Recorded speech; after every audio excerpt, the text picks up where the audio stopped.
Oh, hi, Derek. Thank you for spending the time with me today. We'll be talking about your candidacy for the IDTech camp um, instructor. Tell me about yourself.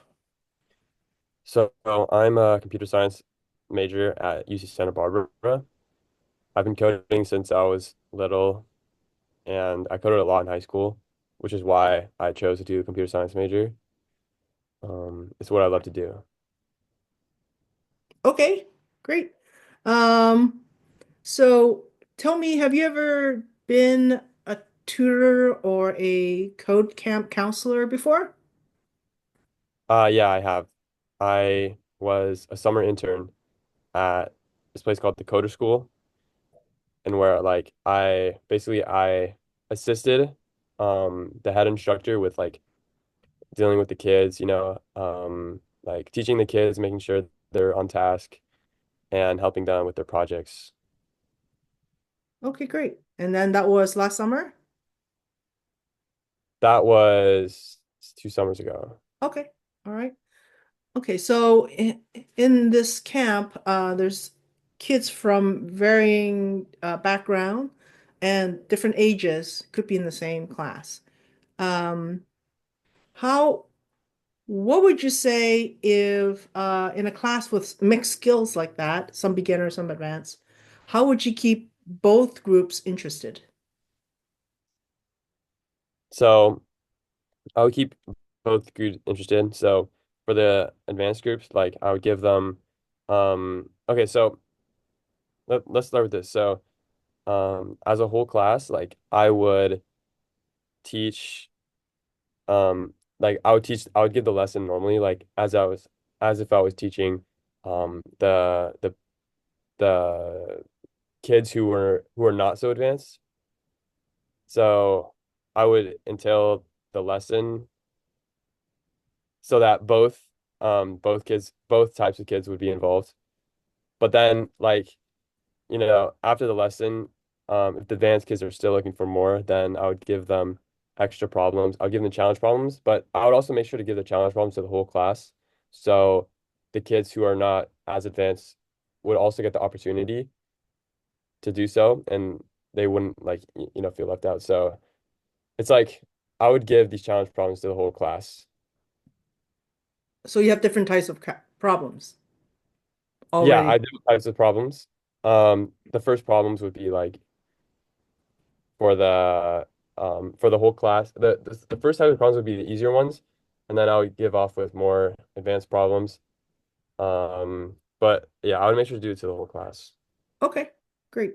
How do you handle a parent that's taking notes and writing code or and otherwise doing homework for the student? So if a parent is doing that, then I would I would kindly ask them um to have their student work independently first and then get help after. Because I'd be like, students work better. Our students will learn more if they work independently first and they try to do it themselves first. But if they're still struggling, then it's okay to help them out, just not by doing like all the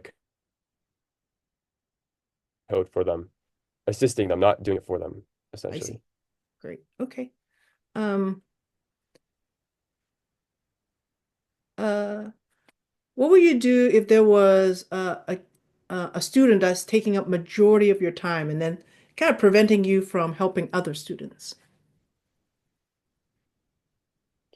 Okay, so first thing is that I would ensure like students get equal time with me, and yeah, like I give them each equal time so that I can help each and every one of them.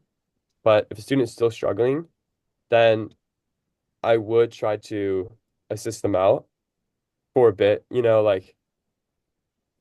but if that is taking up too much of the time and it's distracting me from the rest of the class, then I'll have to help them out another time. and I'll have to make sure the class as a whole is still on track.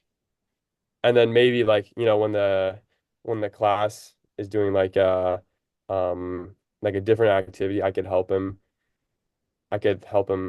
on a one-on-one and see what is going wrong. Okay. Now, in the class, there are kids from varying background, and then they come together for a week. These are usually 1 week type of class. What would you do to kind of break the ice with between the kids and you and the kids? So the first thing I would do is I would get them like all together like in a circle or something or something of that sort.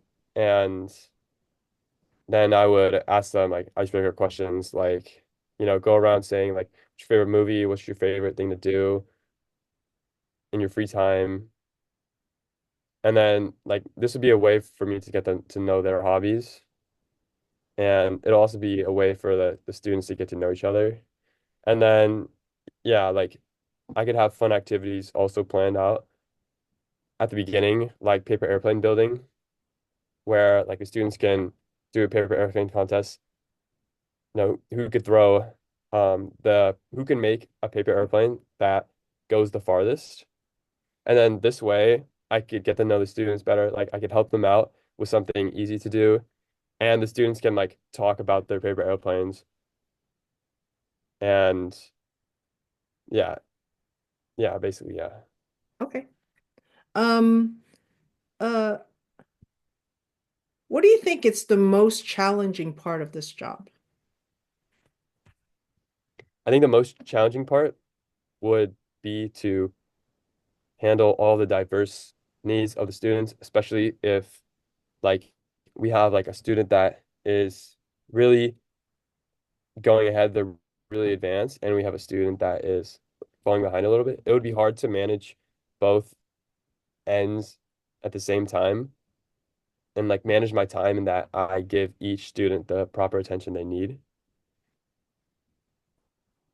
But if I prepare my lessons properly and I prepare properly, then this wouldn't be as challenging. Okay. All right. So let's say, some parents are the ones who signed their kids up, and some kids don't want to be there because they just want to do something else for the summer or something else for the week. But once in a while, you might get a disruptive student. What were your strategies to handle a disruptive student? So to handle disruptive students, I would first give them a few warnings. Like, hey, I'd be like, hey, that's not okay to do that. And then if they continue to do that, I would have to have a conversation with them, just telling them that's not allowed and that's not okay. And hopefully they'll understand it better in that one-on-one, in that conversation with them.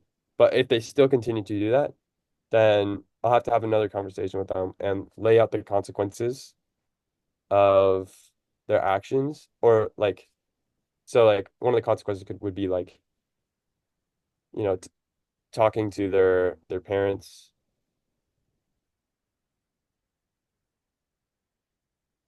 Yeah, and that should um yeah. Okay.